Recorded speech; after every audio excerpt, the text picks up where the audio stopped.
সূরা ফাতিহায় প্রত্যেক দিন প্রতি রাকাতে কি পড়ে? প্রতিদিন প্রতি রাকাতে এই কথাই আমরা বলি, ইয়্যাকা না'বুদু ওয়া ইয়্যাকা নাস্তাঈন। পড়েন সবাই আমার সাথে, ইয়্যাকা না'বুদু ওয়া ইয়্যাকা নাস্তাঈন।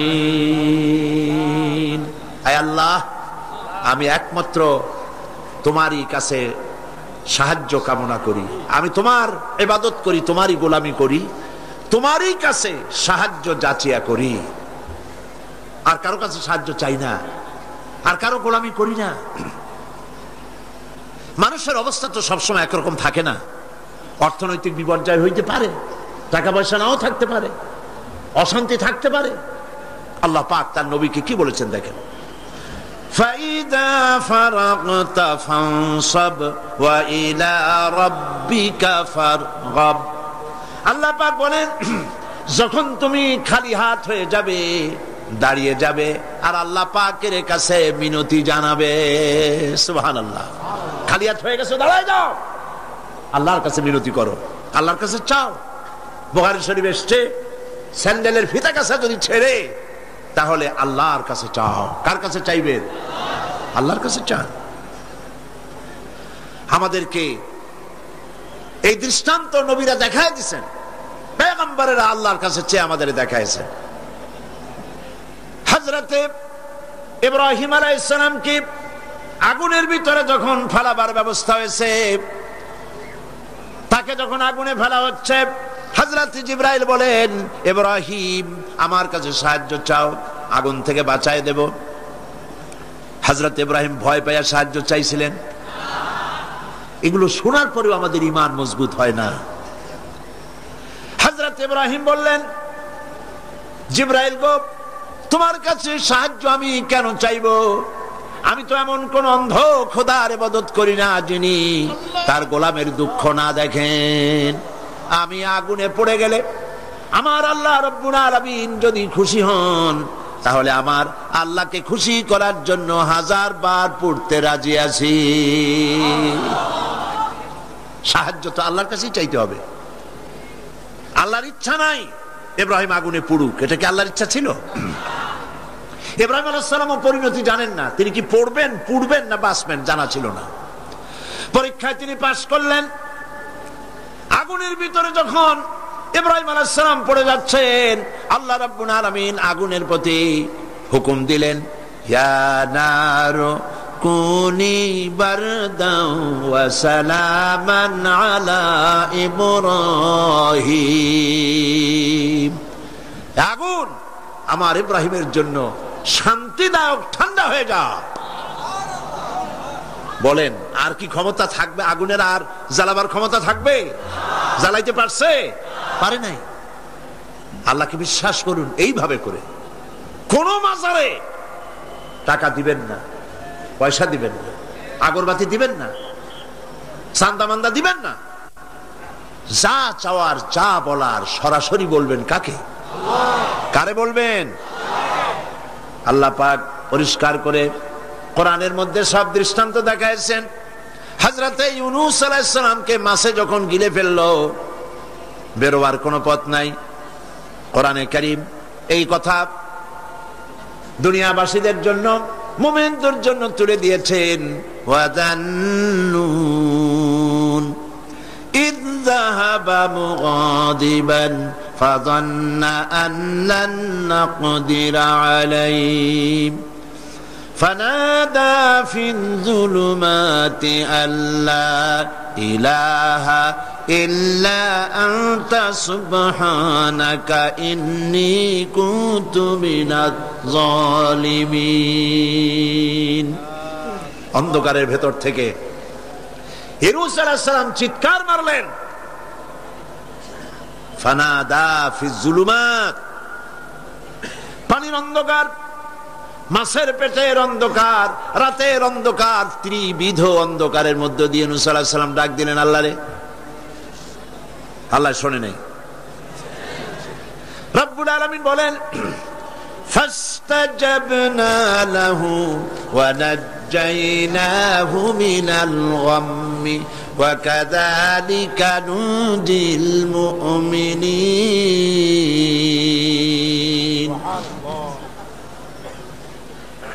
আল্লাহ রাব্বুল আলামিন বলেন, আমি ইউনূসের ডাক শুনলাম আর ডাকের জবাব দিয়া দিলাম। মাছের পেটের ভিতরে যন্ত্রণা শুরু হয়ে গেল, ব্যথা শুরু হয়ে গেল। মাছ আর পানির মধ্যে থাকতে পারলো না। মাছ উপরে চলে এলো, কেনারায় চলে গেল। মাছ ববি করে ইউনূস আলাইহিস সালাম রে ফেলে দিল কেনারে। আল্লাহ পাক বলেন, শোনো দুনিয়ার মানুষেরা, শুধু ইউনূসকে নয়, ওয়াকাযালিকা নুজিল মুমিনিন। মুমিনেরা যখনই বিপদে পড়বে, আমারে যদি ডাকে, আমি এইভাবে করে, ওয়াকাযালিকা এইভাবে করে আমি বিপদ থেকে বাঁচায় দেব। সুবহানাল্লাহ। সুতরাং আল্লাহ পাকের এই কোয়ালিটি বুঝতে পারলে এটাই হলো তাওহীদ। তাওহীদ সম্পূর্ণরূপে বুঝতে হবে, তাওহীদে প্রতিষ্ঠিত হতে হবে, শিরক থেকে বাঁচতে হবে, শিরক সম্পূর্ণরূপে বর্জন করতে হবে। এখন শিরকটা কি? শিরক হলো অংশ। এটা শরীক দিয়ে বললে বুঝতে ভালো, শরীক। আর এই শিরক হচ্ছে মিথ্যা, জুলম, বড় গুনাহ। যারাই আল্লাহর সাথে শরীক করে তারা বড় রকমের গুনাহ করে। আমি এই দৃষ্টান্তটা বুঝাবার জন্য এরকম দৃষ্টান্ত দেই। শরীকদারি ব্যবসার সাথে, শিরক পার্টনার, শরীক। আল্লাহ পাকের কোন পার্টনারের দরকার আছে? আর যারা জবাব দিলেন না, আল্লাহ পাকের পার্টনারের কোন প্রয়োজন আছে? পার্টনারের প্রয়োজন হয় কেন? ধরেন ব্যবসা করবে কেউ, তো ব্যবসা করতে গেলে, পার্টনারশিপ বিজনেস করতে গেলে অভাবের কারণেই পার্টনার খোঁজে। পুঁজি আছে, যা সেই টাকা দিয়ে ব্যবসা চলবে না, একজন পার্টনার লাগবে পুঁজিওয়ালা। পুঁজির অভাবে মানুষ পার্টনার খোঁজে। আবার পুঁজি আছে কিন্তু বুদ্ধি নাই, লাইসেন্স নাই। বুদ্ধিওয়ালা, লাইসেন্সওয়ালা একটা লোক পার্টনার হিসাবে নিতে চেষ্টা করে পার্টনারশিপ বিজনেসে। 3 নম্বরে পুঁজিও আছে, বুদ্ধিও আছে, লাইসেন্সও আছে, কিন্তু বয়সটা এমন যে এই বয়সে ব্যবসা করার মতো বয়স নাই, স্বাস্থ্যটা খারাপ। এই 3টা কারণে মানুষেরা পার্টনারশিপ বিজনেস করে। এখন আল্লাহর সাথে শরীক করলে আল্লাহ সহ্য করেন না, কারণ হলো আল্লাহর তো এই 3 অভাবের কোনো অভাব নাই। বুঝে আসে নাই মনে হয়? আল্লাহর পুঁজির অভাব আছে? আচ্ছা, আল্লাহর পুঁজি আছে কিনা তা আল্লাহর কাছে জিজ্ঞেস করি। কেউ যদি আল্লাহকে প্রশ্ন করে তোমার পুঁজি আছে কি নাই, এই প্রশ্ন করার আগে রব্বুল আলামিন কোরআনে কারীমের মধ্যে জবাব দিয়ে রেখেছেন, ওয়াল্লাহু গানিয়্যুন ওয়া আনতুমুল ফুকারা। আল্লাহ হচ্ছেন অভাব মুক্ত, সবকিছুর মালিক তিনি, তিনি গানি। আর তোমরা যারা পার্টনার খোঁজো, তোমরা হলো ফকিরের গোষ্ঠী, মিসকিনের গোষ্ঠী, জুমরাতুল মাসাকিন। আর আমার পুঁজির অবস্থা শোনো, আল্লাহ পাক বলছেন, মা ইনদাকুম ইয়ানফাদু ওয়া মা ইনদাল্লাহি বাক। তোমাদের পুঁজি ফুরায় যায়। গত বছর যা ছিল আস্থা নাই, 50 মণ ধান দিয়েছিলাম, খাইয়া খুইয়া সর্বনাশ করছো। ধান নাই, চাউল নাই, যা দেই সব খাইয়া শেষ করো। তোমাদের পুঁজি ফুরায় যায়। ওমা ইনদাল্লাহি বাক।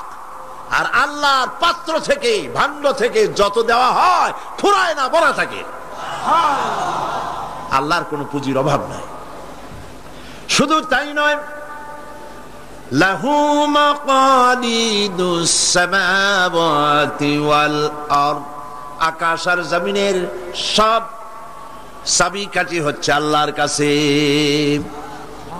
সম্পদের চাবি আল্লাহর কাছে। লিল্লাহি মা ফিস সামাওয়াতি ওয়া মা ফিল আরদ। আসমান এবং জমিনের সার্বভৌমত্বের একচ্ছত্র মালিক হচ্ছেন কে? আল্লাহ পাক। এই হলো পুঁজি। তাহলে আল্লাহর পুঁজির অভাব নাই। আর পুঁজির অভাব যখন নাই তখন পার্টনারেরও কোনো প্রয়োজন নাই। এরপরে 2 নম্বরে মানুষ পার্টনার খোঁজে জ্ঞান বুদ্ধির অভাব ঘটলে পরে। ব্যবসা করার মতো জ্ঞান নাই, বুদ্ধি নাই, লাইসেন্স নাই। আল্লাহর কি এরকমের অবস্থা? মহান আল্লাহ রাব্বুল আলামিন বলেন, ওয়াল্লাহু ইয়ালামু ওয়া আনতুম লা তা'লামুন। আল্লাহ সব জানেন, তোমরা জানো না কিছুই, তোমরা কিচ্ছু জানো না। ওয়ামা উতীতুম মিনাল ইলমি ইল্লা কালিলা। সামান্যতম জ্ঞান দিয়েছি তোমাদেরকে, আর সমস্ত জ্ঞানের উৎস কে? আল্লাহ। কোনো জ্ঞান নাই, সামান্যতম জ্ঞান। আর এই জ্ঞান দিয়ে ওনারা হন বুদ্ধিজীবী। বিরাট বিরাট বুদ্ধি, বুদ্ধি মাথায় এত গিজ গিজ করে, বুদ্ধির গরমে মাথায় চুল থাকে না, সব সময় মাথা গরম। কি বুদ্ধি? কইছে দেয়ার ইজ নো গড। সব বুঝছি বলে কি বুঝছো? কইছে দেয়ার ইজ নো গড। স্রষ্টা নাই, আল্লাহ বলতে কেউ নাই। নাউযুবিল্লাহি মিন যালিক। এরকম শয়তান একটা মরছে, ঢাকা বিশ্ববিদ্যালয় ছিল।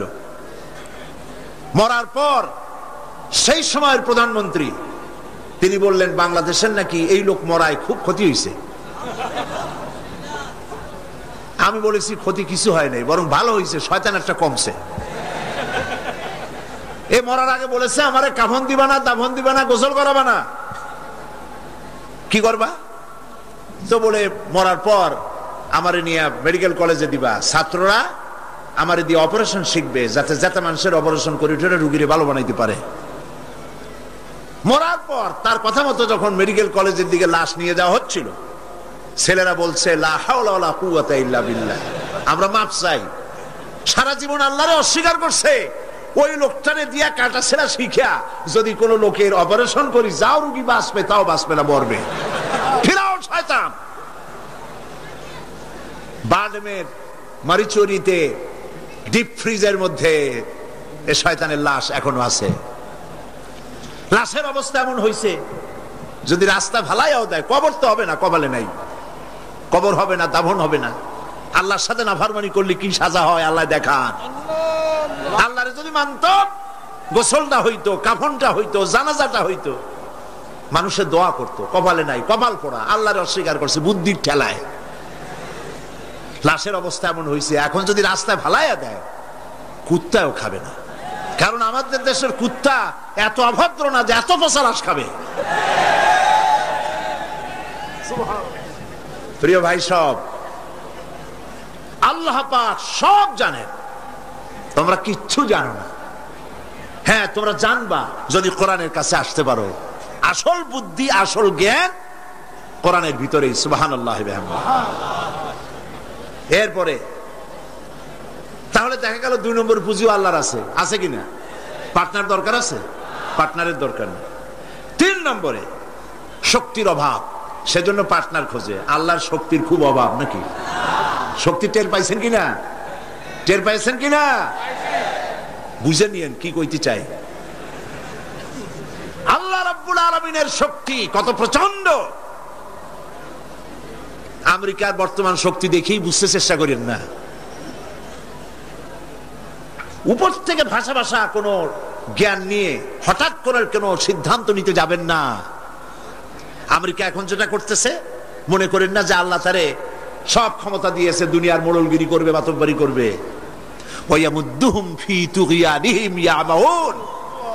আল্লাহ একটু ডিল দিছে। দেখেন না, যারা বর্ষি বায় নদীতে, মাছে যখন আদার গেলে ওরে কি বলে? বর্ষিতে যেটা থাকে ওটারে কি কয়? সারি। আরে হুইল কি? যেটা খায় মাছে ওইটা কি? আদার অথবা সারি, আপনারা যাতে খুশি হন বলেন। ওইটা, হ্যাঁ, সেরা। ওইটা মাছে যখন খাইলো, তখনই পাকা শিকারী দড়ি ধরে টান দেয় না, ছুটে যাইতে পারে, গেল ভালো করে। এরপরে জম্মের গেলার পর নারী বুড়িতে বেজায় যায়। তারপরে হুলে ধরে আর টান দিয়ে নিয়ে আসে। যত বড় রাঘব বাল হোক, উবারে এসে হা করে পড়ে থাকে।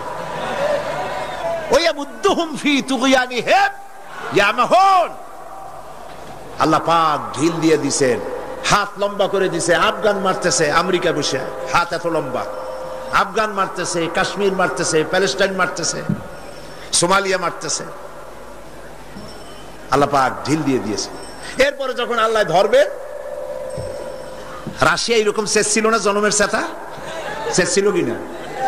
আল্লাহ টাইট করছে, করছে কিনা? সুবহানাল্লাহ। বিনা যুদ্ধে চিৎপটাং, কোন যুদ্ধ বুদ্ধ লাগে নাই। কেমনে কেমনে মরা লাশের গাও দিয়া গোস্ত যেমন খুশা খুশা পড়ে, সোভিয়েত ইউনিয়ন খুশা খুশা পয়সা শেষ, আছে অস্তিত্ব। আল্লাহ পাক যখন ধরবেন, ইন্না বাতশা রাব্বিকা লাশাদীদ, আল্লাহ পাক যখন ধরবেন তার পাকড় থেকে বাঁচাইতে পারে এমন ক্ষমতা আকাশেও কারো নাই, জমিনেও কারো নাই। সেই জন্য ক্ষমতার পুরাটা মালিক হচ্ছেন কে? এই কারণেই এই দুর্বলতার, এই ত্রিবিধ দুর্বলতার কারণে মানুষের পার্টনারশিপ বিজনেস করতে হয়, পার্টনার অংশীদার খুঁজতে হয়। আল্লাহর কোনো পার্টনারের কোনো প্রয়োজন নাই, আল্লাহর কোনো পার্টনার প্রয়োজন নাই, দরকার নেই। শিরক, সর্বাবস্থায় শিরক থেকে বাঁচতে হবে। মানুষ, আমাদের দেশের মানুষেরা না বুঝে সওয়াবের নিয়তি শিরক করে বসে, নাউজুবিল্লাহ বলে সওয়াবের নিয়তে শিরক করে। হযরতে বড় পীর আব্দুল কাদের জিলানী রাহমাতুল্লাহ আলাইহির নামে কত দুরূদ বানাইছে। ইয়া আব্দুল কাদের জিলানী শাইয়ান লিল্লাহ, নাউজুবিল্লাহ বলবেন না? নাউজুবিল্লাহ বলবেন না? হযরত বড় পীর আব্দুল কাদের জিলানী রাহমাতুল্লাহ আলাইহি নিঃসন্দেহে আল্লাহর মাহবুব বান্দা, বড় ওলি, পীরে কামেল, মাহবুবে সুবহানী আমরা তাকে বলি। কিন্তু ইয়া আব্দুল কাদের জিলানী শাইয়ান লিল্লাহ, হে আব্দুল কাদের জিলানী আপনি আমাদেরকে কিছু দেন, সাহায্য করেন। নাউযুবিল্লাহি মিন যালিক। যারা এই যত দুরূদ পড়ে তারা জাহিল, জাহিল, জাহিল। এই ধরনের দরুদ যারা শিক্ষা দেয় তারাও জাহিল। যারা ইন্তেকাল করেছেন, মরে গিয়েছেন, তাদের কাছে কিছুই চাওয়া যাবে না, চাইতে হবে কেবলমাত্র কার কাছে? কার কাছে? এই জন্য আল্লাহ রাব্বুল আলামিন কোরআনে কারীমের মধ্যে বলেছেন, লা তুশরিক বিল্লাহ ইন্নাশ শিরকা লাযুলমুন আযীম। কথাটা আসলে হযরত লোকমান হাকিমের। তিনি তার ছেলেকে বুঝাচ্ছেন, ছেলেকে যতগুলি নসিহত তিনি করেছেন। সূরা লোকমানের তাফসীর করছিলাম না এখানে, মনে আছে আপনাদের? হযরত লোকমান হাকিম ছেলেকে যেসব নসিহত করেছিলেন, এই সব নসিহত শুধু কিতাবে কোরআনে লিখে থাকার জন্য নয়, এই নসিহতগুলি আমরাও যেন আমল করি আর আমাদের সন্তানদেরকেও যেন আমল করাই। ছেলেকে বুঝাবেন, স্ত্রীকে বুঝাবেন। আল্লাহ পাক সাফ করে বলছেন, লা তুশরিক বিল্লাহ, আল্লাহর সাথে কাউকে শরীক স্থাপন করো না। ইন্নাশ শিরকা লাযুলমুন আযীম, প্রকৃতপক্ষে শিরক হচ্ছে বড় জুলম, অত্যাচার।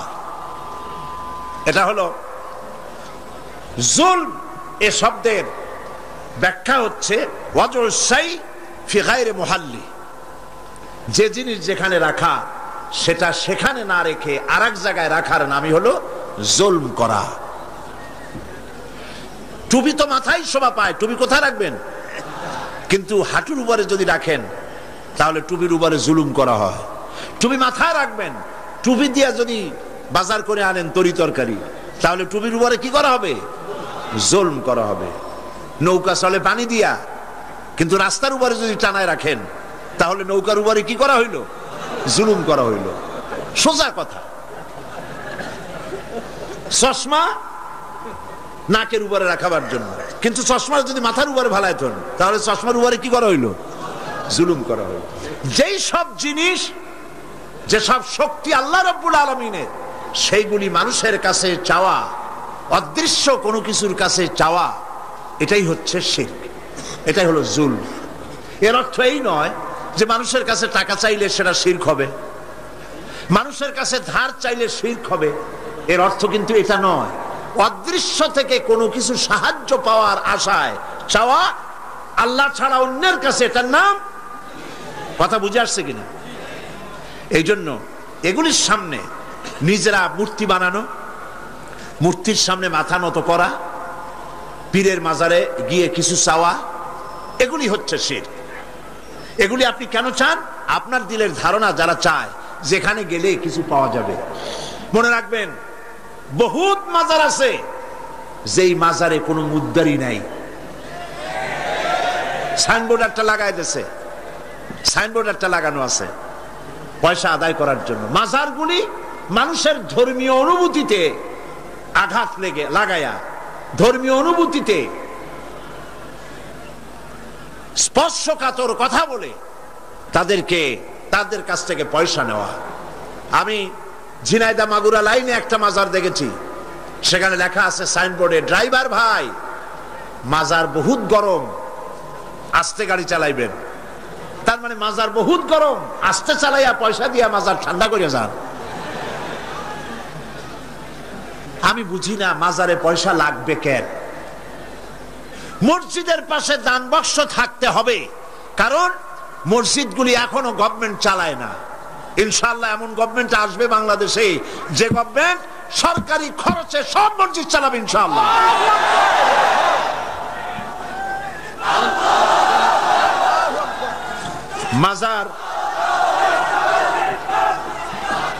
মাজারে চান্দার বাক্স কেন? মাজারে পয়সা দেব কেন? এই প্রশ্ন বুদ্ধিমানদের মাথায় আসা উচিত। কেন দেব? যিনি ইন্তেকাল করেছেন ওনার কি এখন টাকার প্রয়োজন? বলেন আপনারা। শীতবস্ত্র উনি কিনবেন, কোনো কিছু খাবেন? আপনারা কেন বিশ্বাস করেন না? উনি যদি সত্যি আল্লাহর ওলি হন, তা আল্লাহ পাক কোরআনে বলে দিয়েছেন এদের রিস্কের ব্যবস্থা আল্লাহর কাছে, ওনা আল্লাহর কাস্টোডিওতে আছেন। আপনারা কেন পেরেশান হয়ে পয়সা দেন? ওগুলো দিয়ে উনি কি খাবেন? এই পয়সাগুলি দিয়ে উনি কি কিনবেন? এই পয়সাগুলি মাজারের মুতাল্লি যারা আছে, কমিটিতে যারা আছে, অধিকাংশ পয়সাগুলি দিয়ে তারা ট্রান্সপোর্ট বিজনেস করে, এক্সপোর্ট ইম্পোর্ট বিজনেস করে, কোটি কোটি টাকার মালিক হয়েছে আপনাদের পয়সা দিয়া, আর আপনি শিরক করেছেন ওখানে পয়সা দিয়ে। তবে কোন মাজারকে কেন্দ্র করে যদি কোনো মসজিদ, কোনো এতিমখানা, কোন মাদ্রাসা যদি তৈরি হয়, মাদ্রাসায় দিবেন, এতিমখানায় দিবেন, মসজিদে দিবেন, অবশ্যই মাজারে এক পয়সাও দিবেন না। কে বলেছে আপনাকে মাজারে গম্বুজ উঠাইতে? কেন উঠাইছেন? কেন উঠাইছেন? কি জবাব দেবেন? মাজারে গম্বুজ কেন দিয়েছেন? কি জবাব দিবেন? কে বলেছে গম্বুজ তুলতে? পীর সাহেবদের কবরের মর্যাদা বেশি না সাহাবায়ে কেরামদের কবরের মর্যাদা বেশি? মদিনা যায় দেখতে পারেন না? সাইয়্যিদুশ শুহাদা হযরত হামজা রাদিয়াল্লাহু তাআলা আনহু, দুনিয়ার সব ওয়ালি আলেম ওলামা যদি এক জায়গায় হয়, হযরত হামজার একখানা হাতের সমান হবে? হবে? সেই মাজারে তো কোনো গম্বুজ নাই। হযরতে ইবনে মাসউদ রাদিয়াল্লাহু তাআলা আনহু, হযরত ইবনে আব্বাস রাদিয়াল্লাহু তাআলা আনহু, হযরত আবু সাঈদ খুদরি রাদিয়াল্লাহু তাআলা আনহু, হযরত উসমান রাদিয়াল্লাহু তাআলা আনহু, অন্তত 10,000 সাহাবীর মাজার তো জান্নাতুল বাকিতে রয়েছে। একটা গম্বুজ নাই, একটা চাদর নাই, একটা আগরবাতি নাই, একটা মোমবাতি নাই। আপনারা কেন এইসব করেন? কে কি বললো আপনারা কেন শুনবেন? জেহেন সাফ করে নেবেন। কোরআনে জানাই, হাদিসে জানাই, মানি না, মানব না। ঠিক কিনা বলেন? কোরআনে জানাই, হাদিসে জানাই, এই কথা বলার জন্য যদি হিন্দুস্তান থেকে কোনো পীর আসে, মানবো তার কথা? যদি পাকিস্তান থেকে কোনো পীর আসে, মানবো? যদি চীন থেকে, সৌদি আরব থেকে কোনো বুজুর্গ আসে, মানবো? সাফ কথা। তুমি পীর যে দেশের হও, তুমি আলেম যে দেশের হও, কোরআন হাদিসে জানাই, মানি না, মানি না, মানি না। এটার নামই হলো ইসলাম। এটার নাম কি? এটার নাম আকীদা। এই আকীদা সাফ করতে হবে। মুসলমানদের এই আকীদা সাফ হতে হবে। এই আকীদা যদি সাফ হয়, তাহলেই আমরা বাঁচতে পারবো। কথা বুঝতে পেরেছেন? কথা বুঝে আসছে? বলছিলাম বহুত মাজার আছে, মুদ্দার নাই। বহুত মাজার এমন আছে, মুদ্দার নাই। এক কিতাবে আসছে এরকম, একজন পীর সাহেব, তার বাড়িতে এক মাজার এবং বাড়িতে ওরস হয়।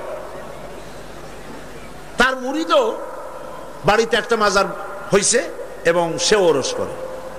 অন্যান্য মুরিদরা এসে পীর সাহেবরে বললো যে আপনার এই মাজারে, আপনার বাড়িতে আর কি লোক হয়, আর এই মাজারে আর কত লোক আসে? আপনার মুরিদের বাড়ি যায় দেখেন, ওরসে কত লোক আর কি পরিমাণ মানুষ পয়সা করি সেখানে দেয়, ওই মাজার গরম বেশি। পীর সাহেব চিন্তা করলো ওই লোকটা তো আমার কাছে মুরিদ হইছে, ও মাজার পাইলো কই? ওই মুরিদে রাতের বেলা যাইকে নিয়ে কয়, বেটা সত্যি কথা বল, মাজার পাইছো কই? কয় হুজুর মাজার টাজার কি, আপনার কাছে মুরিদ হইলাম, আপনি একটা গাধা দিলেন আমারে, ওই গাধাটা নিয়ে ব্যবসা বাণিজ্য করে কিছু পয়সা পাতি হয়েছিল, হঠাৎ করে গাধাটা মরে গেল, এখন আমি যাই কই? বহুত মুসিবতে পড়ে গেছি। শেষ পর্যন্ত ওই গাধা পাশে নিয়া বহুত চিন্তা করিয়া গাধারে কবর দিয়া আপনি দিছেন, সেই জন্য কবর দিয়া পাশে বসে কাঁদতেছিলাম চোখ বুঝা। হাটবার দিন ছিল, বাজারে যাওয়ার রাস্তা, চোখ বুঝে কাঁদতেছিলাম। সন্ধ্যার সময় চোখ খুলে দেখি আশেপাশে পান, সুপারি, মাছ, তরকারি, টাকা পয়সা।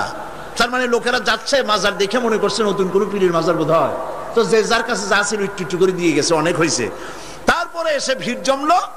এরপরে কি করব, বহুত চিন্তা ভাবনা করে একটা সাইনবোর্ড লাগাই দিলাম, হযরত গেদা শাহ রহমতুল্লাহ আলাইহির মাজার। পীর সাহেব বললেন খারাপ হয় নাই, আমি যে তোমারে গাদাটা দিছিলাম ওইটার মায়ের কবর হলো আমার বাড়িতে। নাউজুবিল্লাহ বলে। এই জন্য হক্কানি পীরের মাজার যেগুলি, সেগুলি তো জিয়ারত করা যাবে অবশ্যই। হক্কানি পীরের মাজার যেগুলি আছে জানা মতে, যেমন শাহজালাল রহমতুল্লাহ আলাই, খান জাহান আলী রহমতুল্লাহ আলাই, শামানাত রহমতুল্লাহ আলাই, শামাকদুম রহমতুল্লাহ আলাই, বড় বড় আল্লাহর ওলিদের মাজার আছে, আছে না? জিয়ারতের উদ্দেশ্য নয়, ওইখানে আপনি গিয়েছেন, মাজার সামনে পড়েছে, আপনি দোয়া করেন। জিয়ারতের উদ্দেশ্য নিয়ে মসজিদে হারাম, মসজিদুর রাসূল, মসজিদে আকসা, এই তিন জায়গা ছাড়া জিয়ারতের নিয়ত নিয়ে কোন মাজারে যাওয়া যাবে না, যাবে না, রাসূলুল্লাহ নিষেধ করেছেন।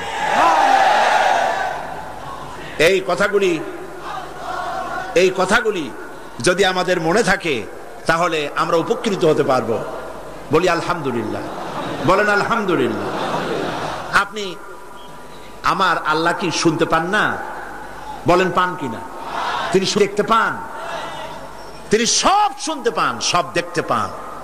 কাজী যা বলবেন আল্লাহকে বলেন।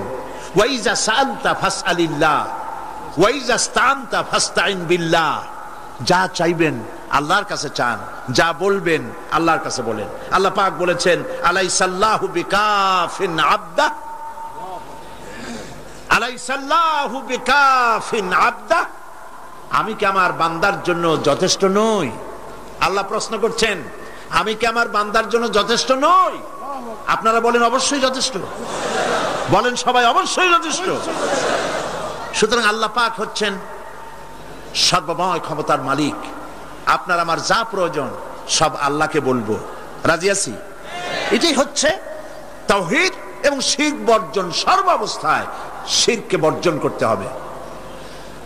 হযরতে মুআজ রাদিয়াল্লাহু তাআলা আনহু তিনি হাদিস বর্ণনা করেছেন, নবী করিম সাল্লাল্লাহু আলাইহি সাল্লাম বলেছেন ইয়া মুআজ, তিনবার ডাকলেন। হযরত মুআজ বললেন লাব্বাইক ওয়া সাদাইক।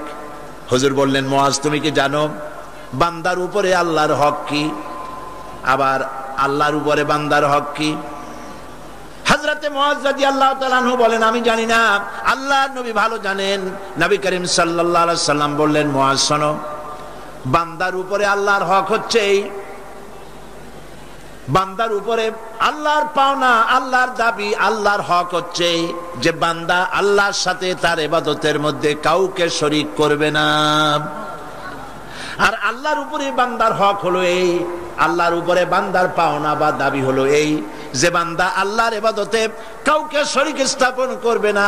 আল্লাহ রাব্বুল আলামিন তার জন্য জাহান্নামের আগুন হারাম করে দিবেন। শিরক সর্বাবস্থায় বর্জন করতে হবে। এবং এই জন্যে শিরক হচ্ছে একটা বোমার মতো। আপনারা জানেন যে বোমা, কোন জায়গায় যদি বোমা মারে কেউ, বিল্ডিং উড়ে যায়, জায়গা গর্ত হয়ে যায়। একটা বিল্ডিং বানাতে খরচ হলো 50 লক্ষ টাকা, 1 কোটি টাকা বা 5 কোটি টাকা খরচ হয়েছে একটা বিল্ডিং করতে।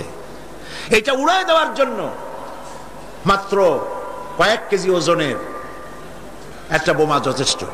এই বোমার দাম কি আমি জানি না। একটা বোমা একটা বিল্ডিং এর তলায় রেখে দিল বা দূরে কোথাও রাখলো, এরপরে রিমোট কন্ট্রোল দিয়ে সুইচ অন করলো, এই বিল্ডিংটা থাকবে আস্ত না উড়ে যাবে? উড়ে যাবে কিনা? 50 কোটি টাকা খরচ করা বিল্ডিংটি সামান্য কয়েক হাজার টাকা দামের একটা বোমা বিস্ফোরণের সঙ্গে সঙ্গে বিল্ডিংটা যেভাবে হাওয়ায় মিলিয়ে যায়, অনুরূপ ভাবে কিয়ামতের দিন শিরক মিশ্রিত আমলনামা নিয়ে যে সব বান্দা আল্লাহর দরবারে হাজির হবে, ওদের ব্যাপারে রব্বুল আলামিন বলেন, وَقَدِمْنَا إِلَى مَا عَمِلُوا مِنْ عَمَلٍ فَجَعَلْنَاهُ هَبَاءً مَنْثُورًا। وَقَدِمْنَا إِلَى مَا عَمِلُوا مِنْ عَمَلٍ, আমি বান্দার আমলনামার দিকে আমি যখন মনোযোগী হব, আমি যখন বান্দার আমলনামা দেখব, আর ওই আমলনামার ভেতরে যদি শিরক মিশ্রিত দেখতে পাই, ফাজআলনাহু হাবাআম মানসুরা, আমলনামাকে ধুলি কণার সঙ্গে উড়াইয়া দেব। নামাজ, রোজা, হজ, যাকাত, দাড়ি, টুপি কোনটা কাজে লাগবে না, সব বালু কণার সাথে আল্লাহ উড়িয়ে দিবেন। কোনো দাম নাই আমলের। প্রিয় ভাই সব, প্রিয় বন্ধুগণ, আমার ভাইয়েরা, আমার মা বোনেরা, কোন অবস্থাতেই শিরক করবেন না। শিরক থেকে মুক্ত থাকুন। ছেলে হয় না, মেয়ে হয় না, মাজারে যাওয়ার কোনো প্রয়োজন নাই। ব্যবসায় উন্নতি হয় না, মাজারে যাওয়ার কোনো প্রয়োজন নাই। মসজিদে যান, কাজায় হাজার 2 রাকাত নামাজ পড়েন, সেজদা করে রব্বুল আলামিনকে বলেন, নামাজ আদায় করে চোখের পানি ফেলে আল্লাহকে বলেন। আল্লাহ পাকের নবী বলেছেন, বান্দার 2টা জিনিস আল্লাহর কাছে খুবই প্রিয়, 2টা ফোঁটা।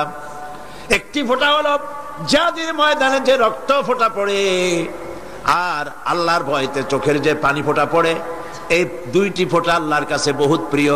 নবীজি আরো বলেছেন, বান্দা যখন কান্দে গুনাহ মাফির জন্য, অভাব অভিযোগের জন্য বান্দা যখন কান্দে, তার চোখের পানি নাকের নাকের আধা আধি আসতে পারে না, তার মধ্যে রব্বুল আলামিন তাকে ক্ষমা করে দেন।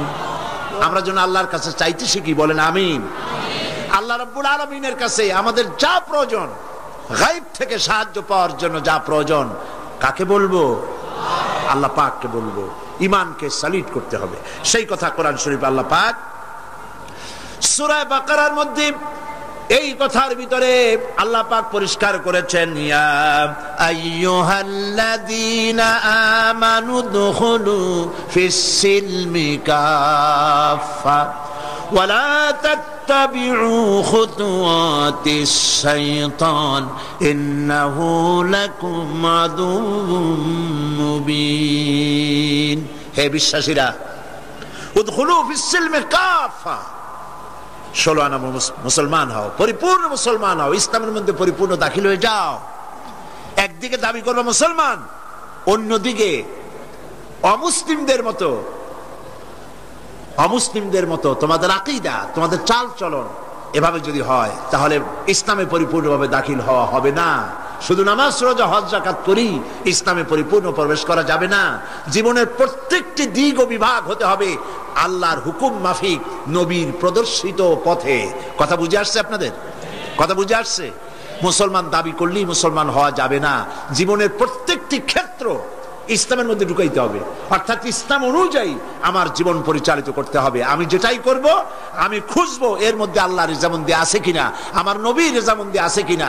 আল্লাহ রসুলের অনুমতি ব্যতি রেখে, তাদের আনুগত্য ব্যতি রেখে আমরা অন্য কোনোটাই করতে পারি না। আল্লাহ পাক এই কথাগুলি আমাদেরকে বোঝার তৌফিক দান করুন, বলি আমিন।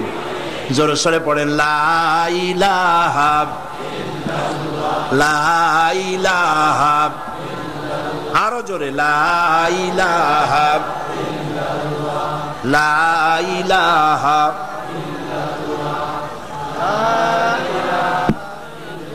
লা ইলাহা ইল্লাল্লাহু মুহাম্মাদুর রাসূলুল্লাহ।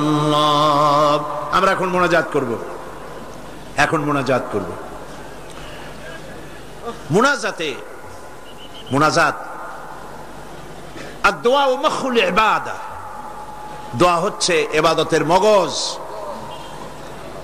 আল্লাহর কাছে আমরা আমাদের আরতি জানাবো, মোনাজাত করব, সেই দোয়ায় আমরা শামিল হব আর বা জামাতে শান নামাজ পড়বো। এত বড় জামাত এখন কি চট্টগ্রামের কোন মসজিদে পাওয়া যাবে?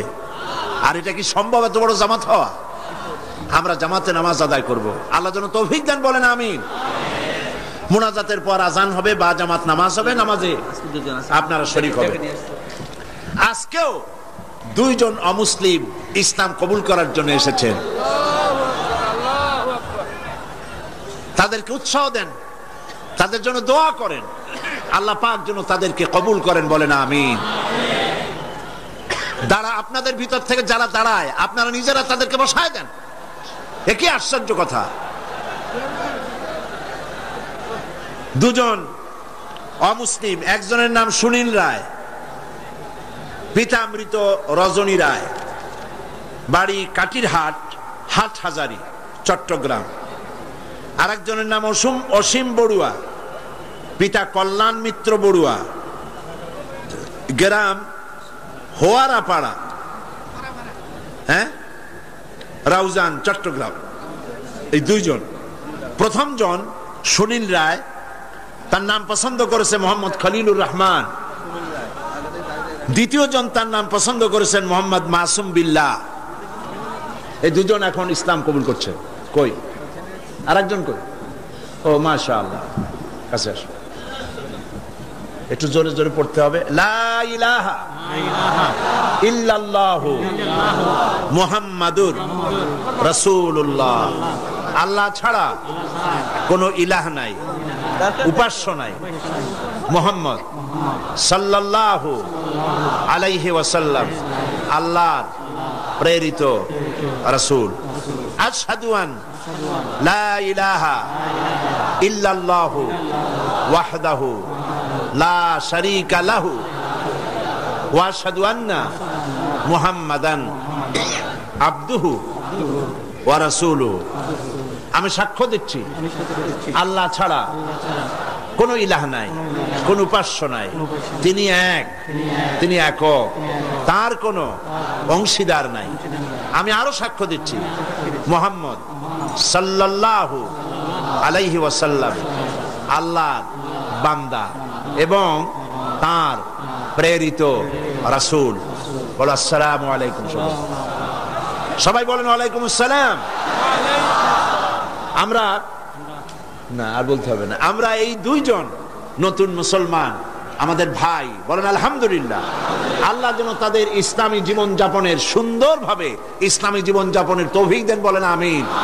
এবং ইসলাম কবুল করার কারণে কোনো অসুবিধা, ঘটনা, দুর্ঘটনা, নানান রকমের অসুবিধা থেকে আল্লাহ পাক যেন তাদেরকে হেফাজতে রাখেন এবং আল্লাহ পাক যেন তাদেরকে খাঁটি মুমিনে পরিণত করে দেন।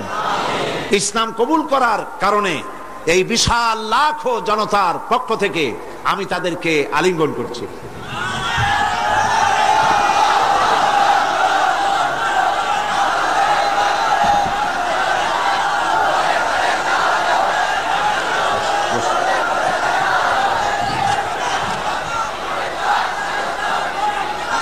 আজকে মুনাজাতের আগে মাত্র কয়েকটি কথা, তাহলে এই গতকালও আমি বলেছি, আজকেও বলছি, মুনাজাতের কথা বলার সময় কিছু লোক চলে যেতে চেষ্টা করেন, এটা ঠিক না। মুনাজাত করেই যাবেন, এটি মনে রাখবেন আপনারা, মেহেরবানি করে মনে থাকবে তো। তারপরে কথা হচ্ছে, গতকালও বলেছি, প্রত্যেক দিন আপনারা পকেটে করে টাকা নিয়ে আসবেন, তাফসিরের মাহফিল জীবনের শ্রেষ্ঠ সম্পদ মনে করবেন এবং একটা বাজেট রাখবেন তাফসিরের মাহফিলের জন্য। আমি গতকাল বলেছি হযরত মাওলানা শামসুদ্দিন সাহেব খুব পেরেশানিতে আছেন তার সমস্ত লোকজন নিয়ে, যেহেতু অন্তত 20 না 25 লক্ষ টাকা, কত 22,60,000 টাকা, প্রায় ধরুন 23 লক্ষ টাকা তাদের বাজেট। তো এই টাকা, আমার বিশ্বাস, আমার অন্তরের অন্তঃস্থল থেকে বিশ্বাস, এই টাকা যা বাজেট আছে তার থেকে বেশি হবে ইনশাআল্লাহ। আল্লাহ দিবে, বলেন আমিন। তা আপনারা মেহেরবানি করে টাকা নিয়ে আসবেন, বাড়ি থেকে প্রতিদিন আনবেন এবং প্রত্যেক দিন এই বাক্স রাখা আছে না সব জায়গায়, বাক্স আছে, চাদর আছে, আল্লাহর হস্তে আমার মায়েরা, আমার বোনেরা, আপনারা সবাই মিলে টাকা দিয়ে যাবেন। মা বোনদের জন্য আমার শারীরিক কারণে আলাদা কোনো প্রোগ্রাম করতে পারবো না এবার, তবে তাদের জন্য আলাদা আমি একটা দিন আলাদা বক্তব্য রাখবো ইনশাআল্লাহ। এই মাহফিলেই মা বোনদের জন্য আলাদা বক্তব্য রাখবো ইনশাআল্লাহ, বলি ইনশাআল্লাহ। মা বোনেরা, ভাইয়েরা, সবাই মিলে এই মাহফিলের জন্য প্রচুর পরিমাণ টাকা আপনার পক্ষে যা সম্ভব আপনি দিবেন, বন্ধুদের কাছ থেকে আদায় করে দিবেন। আল্লাহ যেন তৌফিক দেন, বলেন আমিন।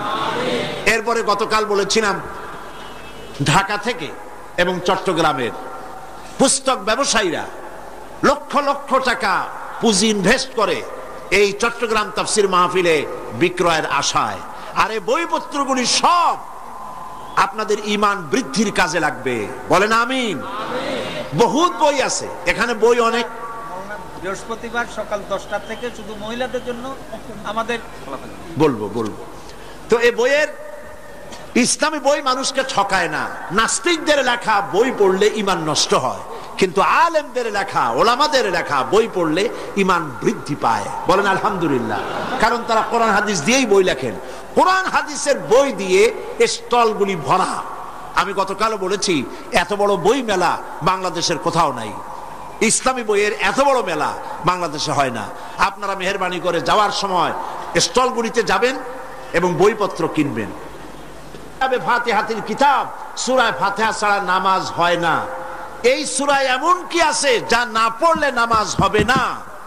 সেই জন্য সূরা ফাতিহার তাফসীর আমি যেটা করেছিলাম এবং সম্পাদনা করেছি, লিখেছি, যারা সেবেছে তারা নাম রেখেছে তাফসীরে সাঈদী। সূরা ফাতিহার তাফসীর বাংলা ভাষায় সূরা ফাতিহার উপরে সর্ববৃহৎ কিতাব, 780 পৃষ্ঠার এই কিতাবখানা প্রত্যেক দোকানে পাওয়া যাবে। আপনি নিবেন, বন্ধুদেরকে নিতে বলবেন এবং মহিলাদেরকেও আপনারা নিয়ে দেওয়াবেন সূরা ফাতিহা বোঝার জন্য। আল্লাহ পাক সকলকে তৌফিক দিন এবং পুরা তাফসীরকে বোঝার জন্য তাফহিমুল কোরআন ফি জিলালিল কোরআন, বিশ্ববিখ্যাত এই 2 তাফসীর এখানে কমপ্লিট সেট পাওয়া যাবে, আপনারা কিনবেন, আল্লাহ তৌফিক দান করুন। আর মহিলাদের জন্য আগামী বৃহস্পতিবার সকাল 10টা থেকে নিয়ে 12টা পর্যন্ত 2 ঘন্টা শুধু মহিলাদের জন্য বই পুস্তক খরিদের জন্য সুযোগ করে দেওয়া হবে। আল্লাহুম্মা আমিন। রব্বানা যালামনা আনফুসানা ওয়া ইন লাম তাগফির লানা ওয়া তারহামনা লানাকুনান্না মিনাল খাসিরিন। রব্বুল আলামিন লাখো মুসলমান নরনারী কোরআনের পাগল হয়ে, কোরআন প্রেমিক মুসলমানেরা, মুসলমান নরনারী একত্রিত হয়ে ঘন্টার পর ঘন্টা তোমার দ্বীনের কথা শুনেছি, দরুদ ও সালাম পড়েছি। মেহেরবানি করে দুরুদ ও সালাম টুকুন সোনার মদিনায় নবীজির রওজা মুবারকে পৌঁছায়া দাও। আয় আল্লাহ তাআলা, আমাদের মধ্য থেকে আমাদের মা বাপ যারা কবরে চলে গেছে, আমাদের দাদা দাদি, নানা নানি, আত্মীয় স্বজন, কবরগুলিকে জান্নাতের টুকরায় পরিণত করে দাও। রব্বির হামহুমা কামা রব্বায়ানি সগীরা। সবাই পড়েন, রব্বির হামহুমা কামা রব্বায়ানি সগীরা। আয় আল্লাহ তাআলা, সারা জীবন গুনাহ করেছি আমরা, তুমি দয়া করে আমাদের জিন্দেগির গুনাহ খাতা মাফ করে দাও। আল্লাহ তাআলা, সারা পৃথিবীতে আজ মুসলমানদের বড় দুর্দিন। আয় আল্লাহ, আয় খাসা, এ খাসানে রসুল ওয়াক্তে দোয়া হ্যায়। আয় খাসা, এ খাসানে রসুল ওয়াক্তে দোয়া হ্যায়। উম্মত পে তেরি আকে আজব ওয়াক্ত পড়া হ্যায়। আয় আল্লাহ, বড় বিপদে পড়েছি আমরা। দুনিয়ার সব বড় বড় শক্তিগুলি ঐক্যবদ্ধ হয়ে আজ মুসলমান মারার জন্য উঠে পড়ে লেগেছে। আল্লাহ, আমাদের বলার জায়গা নাই, তুমি ছাড়া আমাদেরকে সাহারা দেবে। রব্বুল আলামিন, গুনাহ করেছি ঠিক, আমরা গুনাহগার তাও স্বীকার করি, তবুও একটা ভালো পরিচয় আমাদের আছে। এই ভালো পরিচয়টা হলো আমরা তোমার হাবিবের উম্মত। এতটুকুন কারণে হলেও নবীজির সদকায় আল্লাহ তুমি দয়া করে দুনিয়ার মুসলমানদের বিপদ থেকে বাঁচাও। আয় আল্লাহ, দুনিয়ায় যেখানে যা কিছু ঘটে, সন্ত্রাসী ঘটনা, বোমা বিস্ফোরণের ঘটনা, যেখানে যা কিছু ঘটে, আল্লাহ দুনিয়ার কাফেররা ঐক্যবদ্ধ ভাবে সেই দোষ আমাদের মাথায় চাপায়। সুতানাতা দিয়া মুসলমান মারে, মুসলমানদের মসজিদ মাদ্রাসা শেষ করে, আলেম ওলামাদের উপরে আঘাত করে। আল্লাহ তুমি দয়া করে মুসলমানদেরকে সাহারা দাও। রব্বুল আলামিন, দুনিয়ার সব মুসলমানদের উপরে তোমার রহমত নাজিল করো। আল্লাহ তাআলা হযরত মাওলানা শামসুদ্দিন সাহেব, আল্লাহ তুমি তাকে হায়াতে তাইয়্যিবা সেহাতে কুল্লিয়া দান করো। আল্লাহ তাআলা ইসলামী সমাজ কল্যাণ পরিষদকে তুমি কবুল করো। আল্লাহ তাআলা হযরত মাওলানা মুমিনুল হক চৌধুরী সাহেব, আল্লাহ তাআলা সারা জীবন ইসলামের খেদমত করে করে বার্ধক্যে উপনীত হয়েছে, তার প্রতি তুমি রহম করো। সব ইসলামী আন্দোলনের নেতা কর্মীদের উপরে রহম করো। আল্লাহ তাআলা চার দলীয় ঐক্যজোটকে, এই ঐক্যজোটের ঐক্যকে চিরস্থায়ী করে দাও, ঐক্যকে মজবুত করে দাও। যারা ঐক্যে ফাটল ধরাতে চায়, আল্লাহ তুমি তাদেরকে হেদায়েত করে দাও। আল্লাহ, এই দেশটা একদিন, এই দেশে কোরআন সুন্নাহর আইন দিয়ে পরিপূর্ণ ইসলাম চলছে, এই দৃশ্য আমাদেরকে দেখাই দিও মাবুদ। রব্বুল আলামিন, কোরআনের তাফসীরের মাহফিল চট্টগ্রাম, আল্লাহ তাআলা এই তাফসীরের মাহফিলের ক্যাসেট সারা পৃথিবীতে ছড়িয়ে যায়। রব্বুল আলামিন, কোরআনের তাফসীর সারা দুনিয়ায় পৌঁছে দেওয়ার জন্য যারা ক্যাসেট বন্দি করে, কষ্ট করে মানুষের কাছে পৌঁছাবার ব্যবস্থা করে, আল্লাহ তাআলা তাদের উপরে তোমার রহমত নাজিল করো। সারা দুনিয়ার মুসলমানদের জন্য হেদায়েতের জরিয়া বানায়া দাও। হায় আল্লাহ তাআলা, আমরা থাকবো না, আমরা যারা আছি আমরা থাকবো না, কিন্তু তাফসীরের মাহফিল কিয়ামত পর্যন্ত চট্টগ্রামে স্থায়ী করে দিও। রব্বুল আলামিন, বহু টাকার প্রয়োজন, আল্লাহ তাআলা তোমার ধনাঢ্য ব্যক্তিদের দিল খুলে দাও। যারা এই মাহফিলের সাথে শত্রুতা পোষণ করে তাদেরকে বন্ধু বানায় দাও। যারা ভুল বুঝে দূরে দূরে থাকে তাদেরকে আমাদের ভাই বানায় দাও। আল্লাহ তাআলা সকলের দিল কোরআনের দিকে, আলেমদের দিকে মোহাব্বত ভরে দাও। আল্লাহ, হিংসা কমায় দাও।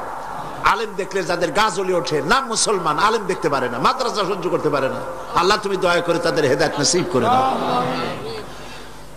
আল্লাহ তাআলা, আমাদের আরেক ভাই হযরত মাওলানা লুৎফুর রহমান সাহেব, আল্লাহ তাআলা সেই জওয়ান অবস্থা আমি তারে দেখেছি, আজ তিনিও আমার মতো, আমরা একই পথের পথিক, তিনিও আজ বার্ধক্যে উপনীত হয়েছেন। আল্লাহ, কোরআনের খেদমত সারা জীবনের তুমি তার কবুল করে নাও। কোরআনে কারীমের তাফসীরের খেদমত যারা করতেছেন, অনুবাদের, লেখার, বলার খেদমত যারা করেন, আল্লাহ তুমি তাদেরকে কবুল করে নাও। ربنا تقبل منا إنك أنت السميع العليم وتب علينا إنك أنت التواب الرحيم سبحان ربك رب العزة عما يصفون وسلام على المرسلين والحمد لله رب العالمين واجعل آخر كلمة عند الموت لا إله إلا الله محمد رسول الله. السلام عليكم.